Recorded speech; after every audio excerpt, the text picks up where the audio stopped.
memastikan jumlah kuota haji nasional tahun 2026 berdasarkan antrean tahun pendaftaran.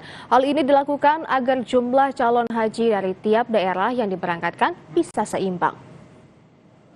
Menteri Haji dan Umroh Muhammad Irfan Yusuf melakukan sosialisasi kelembagaan dan persiapan penyelenggaraan ibadah haji tahun 2026 di Kantor Pusat Layanan Haji dan Umroh Terpadu di Kota Surabaya, Jawa Timur. Kuota haji tahun depan berdasarkan antrean pendaftaran. Pihak Kementerian Haji dan Umroh juga menyamakan batas antrean pendaftaran yakni 26,4 tahun secara nasional. Hal ini dilakukan agar jumlah jemaah haji dari tiap daerah yang siap diberangkatkan ke Tanah Suci bisa seimbang. Menggunakan antrian ini untuk memberikan keseimbangan bahwa antrian nanti sama dari Aceh sampai Papua sama 26,4 tahun semua. Selama ini berbeda-beda, ada yang 18 tahun, ada yang 20 tahun, ada yang 30 tahun, ada yang 45 tahun seperti Sulawesi Selatan. Tahun ini 26,4 tahun semua. Ini efeknya berimbas kepada nilai manfaat. Selama ini yang antri 18 tahun sama yang antri 40 tahun sama mendapatkan nilai manfaat. Nah, dengan antrian yang sama maka fair lah kalau mendapatkan nilai manfaat yang sama juga.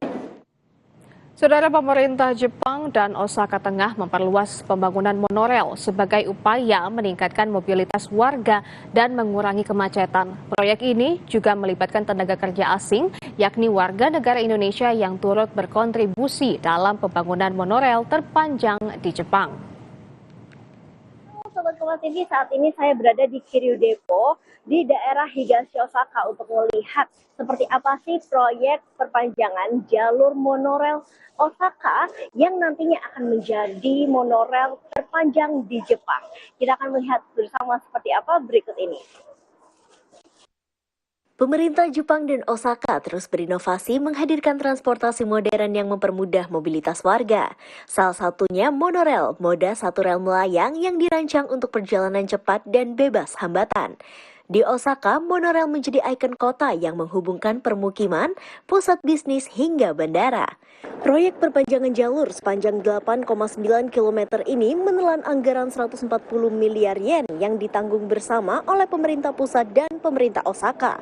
Per November 2025, pembangunan ini mencapai 30%.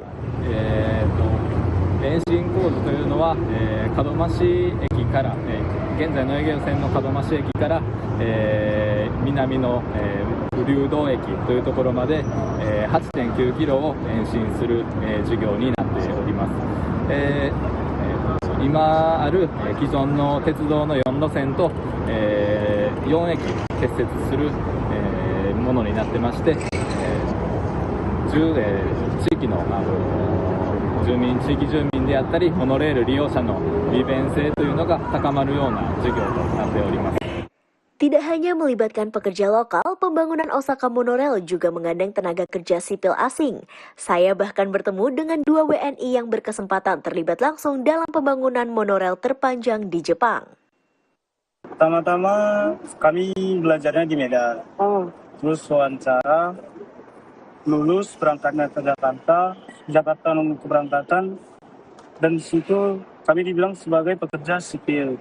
Kami sebenarnya nggak tahu sih kerja bagian apa, tapi yang tertulis di situ pekerjaan penggalian, dan ternyata terkejut juga sih Pak.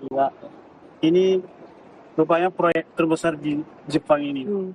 Sebagai salah satu kota dengan mobilitas tinggi, pemerintah Osaka membangun perpanjangan jalur monorel untuk mengurangi kemacetan sekaligus meningkatkan pelayanan fasilitas publik bagi warganya. 利用者の多い駅としては、まず大阪空港駅、大阪空港駅ですが、空港に直結しているところなので、利用者が多くて、あと千里中央駅というところが地下鉄の利用者の多い駅となっているので、モノレールと結節しているというところから、そちらの駅も利用者多いと思います。大体1日何名ぐらいですか？